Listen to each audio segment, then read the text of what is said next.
Guys, how are you all? Hope all doing well. I am Tanuja Dakwal and welcome back to my channel Women's Natural Health Care.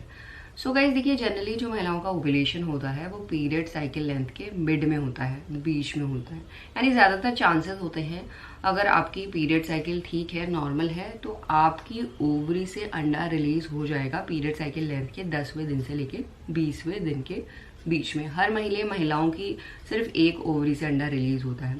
अगर इस महीने right से हुआ है तो अगले महीने लेफ्ट से होगा। तो जब भी ये प्रोसेस हो रहा होता है तो आपकी बॉडी में लक्षण जरूर देखे जाते हैं। और ओव्यूलेशन के टाइम अगर स्पर्म भी रिलीज हुआ है तो स्पर्म एग से मिलेगा और एग को फर्टिलाइज करेगा।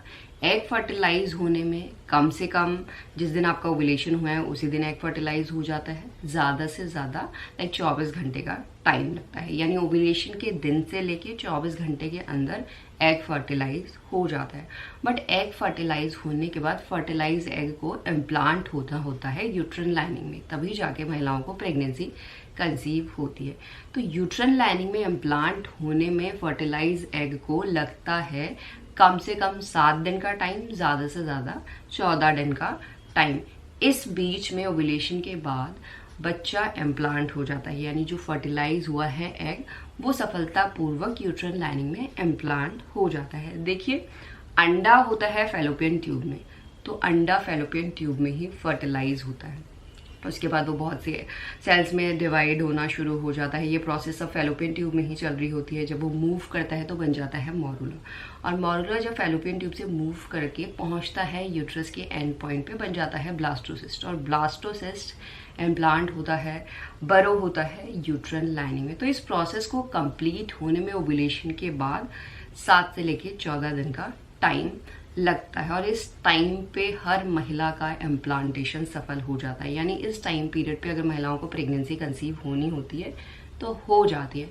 बट ये जो प्रोसेस है इतना इजी नहीं होता है। यानी जो 7 से लेके 14 दिन का टाइम है ये बहुत ज़्यादा क्रूशियल होता है, बहुत ज़्यादा इम्पॉर्टेंट होता है। तो इम्प्लांटेशन को आप सफल कैसे बना सकते हैं, क्योंकि आज की वीडियो में मैं आपको कुछ ऐसी एक्सरसाइज बताने वाली हूँ जो आप ओव्यूलेशन के बाद कर सकते हैं, जो बिल्कुल सेफ है एंड ये आपके इम्प्लांटेशन सफल होने के चांसेस को भी बढ़ा सकती है। क्योंकि ओव्यूलेशन से पहले जो एक्सरसाइज आप कर रहे थे वो एक्सरसाइज आपको ओव्यूलेशन के बाद करनी है, ये ज़रूरी नहीं होता। बिकॉज बहुत ही एक्सरसाइज आपको ओव्यूलेशन के बाद नहीं करनी होती। अगर गलती से भी आप कुछ ऐसी एक्सरसाइज कर रहे हैं वो आपके इम्प्लांटेशन को फेल कर सकती है। इसीलिए आपको पता होना चाहिए कि ओव्यूलेशन के बाद आपको कौन सी एक्सरसाइज करने से आपके इम्प्लांटेशन सफल होने के चांसेस बढ़े। तो सबसे पहली बात गाइज, यहाँ पे आपको एक चीज नोटिस करनी है या एक चीज समझना जरूरी है कि कोई भी एक्सरसाइज या कोई भी नई एक्सरसाइज आपको ओव्यूलेशन के बाद बिल्कुल भी नहीं करनी है, क्योंकि आपकी बॉडी उस चीज की यूज टू नहीं है।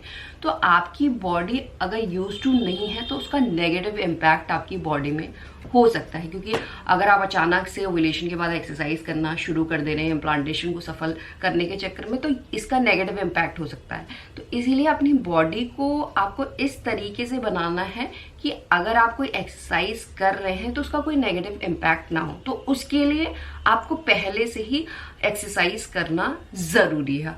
मगर हमेशा याद रखना है कि आपको मॉडरेट एक्सरसाइज करना है। कभी भी हाई इंटेंसिटी वर्कआउट या बहुत ज़्यादा वर्कआउट नहीं करना है। जब आप बहुत ज़्यादा वर्कआउट करते हैं या हाई इंटेंसिटी वर्कआउट करते हैं तो आपकी बॉडी में स्ट्रेस हार्मोन बढ़ता है। स्ट्रेस हार्मोन बढ़ने की वजह से आपका ब्रेन ओवरी को सिग्नल देता है, जिसकी वजह से हार्मोन, महिलाओं के जो फर्टिलिटी हार्मोन है, रिप्रोडक्टिव हार्मोन है, उसका प्रोडक्शन महिलाओं की बॉडी में ठीक तरीके से नहीं हो पाता है। तो सबसे पहली बात यहाँ पे आपको ये ध्यान रखनी है।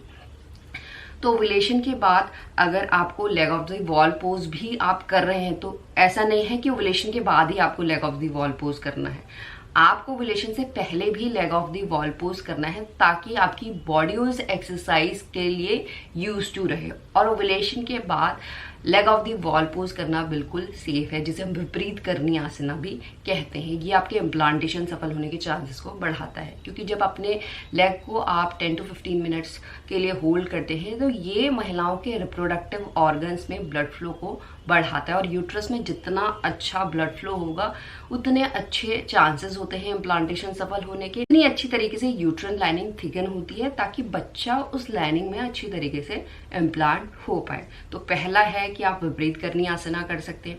इसके साथ साथ आप वॉक कर सकते हैं 10 to 15 मिनट्स। वॉक करने से पूरी बॉडी में ब्लड सर्कुलेशन अच्छा होता है, मूड अच्छा रहता है, बॉडी में एनर्जी मेंटेन रहती है, क्योंकि जब आप प्रेग्नेंट होते हैं तो आपको फिजिकल, मेंटल, हर टाइप के चेंजेस अपनी बॉडी में दिखेंगे, कुछ हार्मोन की वजह से, कुछ मूड स्विंग्स जो आपके होते हैं, या फिजिकली आपकी बॉडी में जो भी चेंजेस हो रहे होते हैं, तो ये सब तरीके के चेंजेस आपको नजर आ सकते हैं। उसके लिए मॉर्निंग में धूप आप करेंगे तो आपको इम्प्रूवमेंट दिखाई देगा, आपकी बॉडी में एनर्जी मेंटेन रहेगी, आपका ब्रेन काम रहेगा। और इसके साथ साथ देखिए, प्रेग्नेंट होने में फिजिकली आपकी बॉडी बहुत ज़्यादा काम कर रही होती है, और मेंटली भी आपकी बॉडी बहुत ज़्यादा काम कर रही होती है, क्योंकि आपको फिजिकल भी अपनी बॉडी में लक्षण दिखाई देंगे, मेंटल भी लक्षण दिखाई देंगे, हार्मोनल चेंजेस की वजह से भी लक्षण दिखाई देंगे।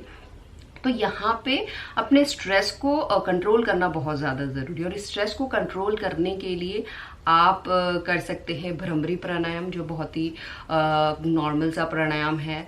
ये आप बिल्कुल सेफ रहता है। साथ में आप अलोम विलोम कर सकते हैं, ओम चैंटिंग कर सकते हैं। आप स्विमिंग पहले से करते हुए आ रहे हैं तो आप थोड़े टाइम के लिए स्विमिंग भी कर सकते हैं, जो इम्प्लांटेशन फेज में बिल्कुल सेफ मानी जाए। इसके साथ आप तितली आसन, जिसे हम बटरफ्लाई पोज भी कहते हैं, तो ये कुछ आसन हैं, कुछ एक्सरसाइज हैं जो आप ओव्यूलेशन के बाद बिल्कुल कर सकते हैं अपने इम्प्लांटेशन को सफल बनाने के लिए। बस आपको एक ही बात का ध्यान रखना है कि कुछ भी आपको ज्यादा एक्सरसाइज नहीं करनी है। अगर आपको बटरफ्लाई पोज करना है तो ये नहीं कि आप आधा घंटा और 1 घंटा बटरफ्लाई पोज करें, या leg of the wall pose को आप बिल्कुल आधा 1 घंटा होल्ड करके रखें, ऐसा नहीं है। 10 to 15 मिनट्स के लिए कीजिए। 10 to 15 मिनट्स के लिए आप वॉक कर सकते हैं। ज्यादा अपनी बॉडी से काम नहीं कराना है। अगर ज्यादा अपनी बॉडी से काम कराते हैं तो उससे हार्मोन बिगड़ सकते हैं, इस बात का आपको ध्यान रखना है। अगर सभी बातों का ध्यान रखते हैं, मॉडरेट तरीके से एक्सरसाइज करते हैं, तो ऑटोमेटिकली आपके इम्प्लांटेशन सफल होने के चांसेस बढ़ते हैं। तो इन्हीं एक्सरसाइज को करके आप अपने इम्प्लांटेशन सफल होने के चांसेस को नेचुरल तरीके से बढ़ा सकते हैं। एंड यही है आज का वीडियो। होप करती हूँ ये वीडियो भी आप लोगों को पसंद आएगा। And thanks for watching this video guys. Will see you soon in next video. Till then bye.